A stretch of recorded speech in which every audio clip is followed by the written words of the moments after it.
game is Roblox and Minecraft. Wow! Can you please tell me, do you like new games or old games more? I like old games more. They help us play outside. Thank you. I like new games because it is fun and colorful.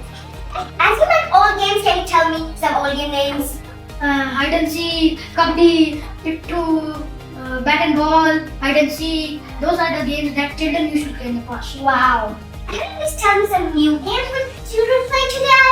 Minecraft, Roblox, Subway Surfers, and GTA 5, PUBG, and Free Fire. These are the new games which people play right now. Wow, so many games. Which games help us to stay healthy? All games, they help us stay healthy, run and jump. Wow. Can you please tell me, can games teach us something? Yes, problem solving, creativity, and teamwork. Wow. Which is better, old games or new games or both? I like to say both. Old games let us stay healthy, and new games help us learn. Wow. Thank you for sharing your ideas. Today we learned old games and new games both are important. Old games help us to stay active and new games help us to learn new things. Thank you for watching. Goodbye.